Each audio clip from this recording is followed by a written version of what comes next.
Yo tout le monde, c'est Naline. Vous le savez sûrement puisque je le répète tout le temps, je suis suisse. Mais ce que vous ignorez sûrement, c'est qu'en Suisse on n'a pas les mêmes expressions qu'en France. C'est pourquoi je vais vous parler de ça aujourd'hui. Et avant de commencer, je vais essayer de vous faire mon plus bel accent suisse, juste pour vous. Mais franchement je vous promets rien, ça fait 6 ans que je suis dans un lycée français. On va commencer par les mots suisses qui sont différents des mots français. Les sens qui sont différents plutôt. En Suisse, pour dire un chewing-gum, le mot le plus courant est une chiclette. Je sais pas pourquoi ils disent ça, mais voilà. Bon après, vous le savez sûrement, mais en Suisse on dit pas 70, 80 ou 90, on dit 70, 80 et 90. Je trouve ça beaucoup plus intelligent parce que imagine quelqu'un qui sait pas calculer, il peut pas faire 70, 80, 90, alors que ça devrait être logique, 40, 50, 60, 70, 80 et 90. Après, je sais pas s'il y a d'autres personnes qui le disent aussi, mais moi quand je dis frapper à la porte, en fait je dis toquer à la porte. Je me suis même fait rabaisser par mon prof français quand je l'avais dit. Et pour fermer une porte, on dit loquer une porte. Ça, c'est un verbe que tu trouves qu'en Suisse. Pour continuer, un mot que vous avez sûrement déjà entendu, un attel. Si vous savez pas ce que c'est, en fait c'est un téléphone portable. C'est comme ça qu'on les appelle en Suisse. Ensuite, en Suisse, on appelle un fön un sèche-cheveux. Ça, c'est vraiment le mot le plus bizarre de l'humanité. Ensuite, en Suisse, le petit déjeuner, on appelle ça le déjeuner. Le repas de midi, on appelle ça le dîner. Et le repas du soir, le souper. Après, je suis sûr que le prochain mot, vous l'avez jamais entendu. Vous savez ce que c'est une gouille? Non? C'est normal. En Suisse, en tout cas dans le canton de Vaud, je suis pas sûr si dans les autres cantons ils le disent aussi, une gouille veut dire une flaque d'eau. Toujours dans le canton de Vaud, pour dire le crouton de pain, ils disent le crochon. En Suisse, on a deux supermarchés hyper connus, la Migros et la Coop. En fait, en Suisse, on dit pas supermarché, on dit coopérative de consommation.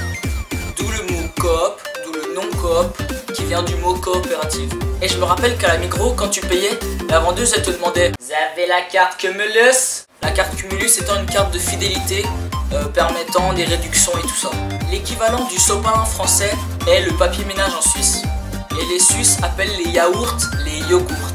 Presque la même chose mais différent quand même. En Suisse, quand tu vas bouffer, on te demande pas de sortir les couverts, on te demande de sortir les services. Et oui, les Suisses appellent les couverts services.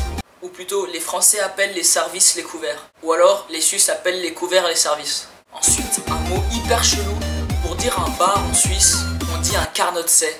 C'est chelou, non? Un mec fou en Suisse, on dirait qu'il est royé. Mais on emploie plutôt ce mot pour déconner, genre ouais t'es fou toi, ou alors en gros t'es royé. Mais ne me demandez pas pourquoi est-ce qu'on appelle ça un royé, je ne le sais pas. Pour dire un maillot de corps, on dit une camisole en Suisse. Mais je crois qu'en France il y a aussi ce mot, je suis pas sûr, mais peut-être c'est un autre sens. Les tétines qu'on donne aux bébés pour dormir, en Suisse on appelle ça des lolettes. Attention, attention, un verbe hyper chelou. En Suisse, pour dire rapporter, en gros balancer, on dit redzipéter. J'ai jamais compris pourquoi est-ce qu'on appelait ça redzipéter. En Suisse, un nioche c'est un pleurnichard. Un pignouf c'est un individu grossier. Un linge c'est ce que vous appelez les serviettes, c'est pour la piscine et tout ça. Beaucoup de Français me l'ont fait remarquer. En Suisse, on dit pas des gilets, on dit des jaquettes. Les pochettes plastiques qu'on vous demande d'apporter à l'école pour mettre les affaires et tout ça. Enfin, pas les affaires, plutôt les feuilles. En Suisse, on appelle ça des fours. Attention, hein, pas le truc où on cuit. Les fours avec 2 R. Le prochain mot, si vous l'avez déjà entendu, je vous respecte à mort. Vous savez ce que c'est un cornet en Suisse? En Suisse, un cornet, c'est un sachet plastique qu'on te donne au supermarché pour mettre les courses. C'est ça, ouais. Ensuite, un bobet en Suisse, c'est l'équivalent d'un con. Donc, en gros, il y a beaucoup de bobets dans le monde. Et j'en connais beaucoup. Beaucoup. En Suisse, schlinguer, ça veut dire puer à mort. Mais ça, je crois qu'en France, vous avez aussi ce mot, je suis pas sûr. En Suisse, un boguet, hein, pas bobet, boguet, c'est l'équivalent d'un vélo moteur en France. Et ensuite, un mot qui me rappelle mon enfance, le galta. Le galta, en gros, ça veut dire grenier. Je me rappelle quand j'étais petit, j'allais toujours voir mon père et je lui demandais « Papa, je peux aller jouer au galta ?» Et enfin, pour finir avec les mots suisses, mon préféré, un frouze.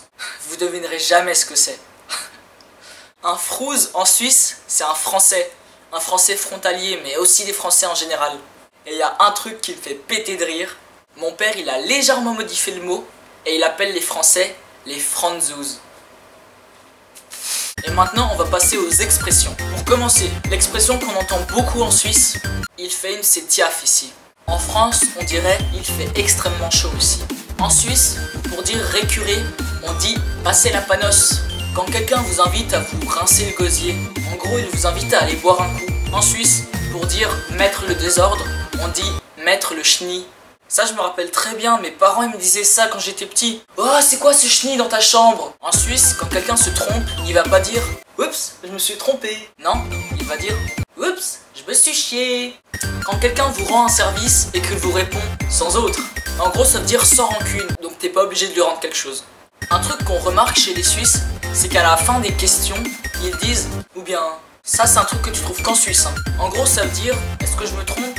Exemple, ça va? Ou bien un Suisse qui sera étonné te dira de Dieu. L'équivalent de bah dis donc. En Suisse, quand quelqu'un éternue, tu lui diras santé. Ah mais non, parce qu'en France on dit à tes souhaits, hein, mais les Suisses ils disent santé. En Suisse, pour dire je vous prie, on dit faites seulement. Et pour finir, l'expression la plus connue et la plus marrante en Suisse, y a pas le feu au lac. Ce qui veut dire on n'est pas pressé, hein. Référence au lac Léman. Et voilà, c'est déjà la fin de cette petite vidéo. Si elle vous a plu, n'hésitez pas à la partager, ça me ferait extrêmement plaisir. Avant de partir, merci à Omicat pour l'idée. Donc vous retrouvez sa chaîne ici et dans la description. Et aussi, dédicace à la fille qui me disait toujours d'arrêter de parler de la Suisse parce que ça la saoulait. Celle qui a toujours su me soutenir pour les plans diaboliques que j'avais sur la Suisse. Merci Maureen Eloi. Tes aides seront toujours dans mon cœur. Sur ce, je te dis ciao et peace. From stressing you out, why don't you go? You're wasting your time with your lies, oh. You've been breaking